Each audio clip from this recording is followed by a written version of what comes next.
Je suis Laurent Silano, je suis chef de coopération de l'Union européenne en République démocratique du Congo.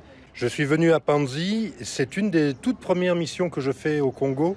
Je suis dans le pays depuis peu de temps et je tenais très rapidement à pouvoir venir à Panzi, connaître Bukavu, connaître le Sud Kivu et surtout connaître la fondation, l'hôpital, son personnel et son travail.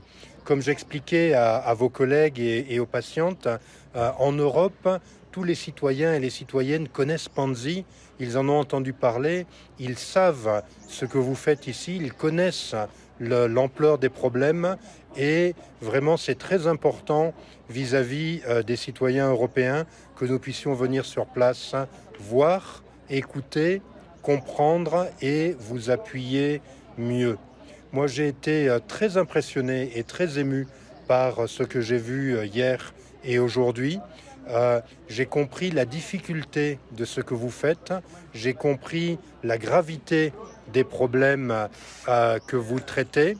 Et vraiment, je suis très heureux et très fier que l'Union européenne puisse vous accompagner dans vos efforts. Bon, c'est toujours un grand honneur et une grande émotion de rencontrer le docteur. C'est naturellement une personne d'un grand charisme et en même temps d'une grande vision. Et j'étais encore une fois très content de pouvoir discuter avec lui de l'aide que l'Union européenne lui apporte.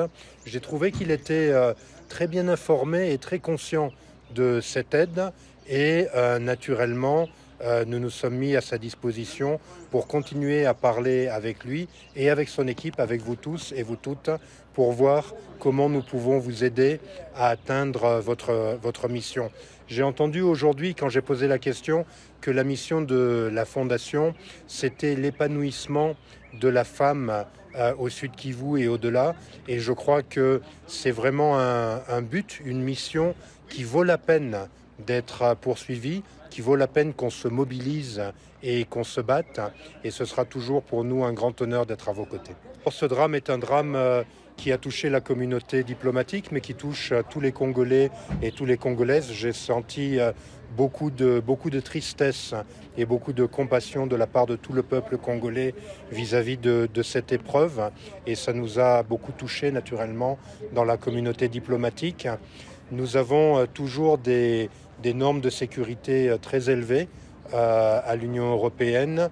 Nous les avons encore renforcées. Nous avons pris toutes les précautions et je me sens très tranquille d'être ici dans les mains de la Fondation et de l'hôpital, entre les mains de l'équipe du docteur Mukwege, qui m'ont fait sentir vraiment totalement tranquille et en sécurité. Et merci beaucoup pour nous donner l'occasion de comprendre votre province, de comprendre les problèmes de ces hommes et de ces femmes en toute sécurité. Merci infiniment. Je voudrais leur dire que je suis très admiratif de leur courage, très admiratif des épreuves qu'elles ont traversées, du chemin qu'elles font. Et je voulais leur dire qu'elles sont des héroïnes et que c'est sur leur courage et sur leur héroïsme que la province du Sud Kivu et au-delà, le Congo pourra se reconstruire sa cohésion sociale et que nous avons besoin de leur courage pour être les piliers de la société congolaise. Et je voulais les remercier du fond du cœur.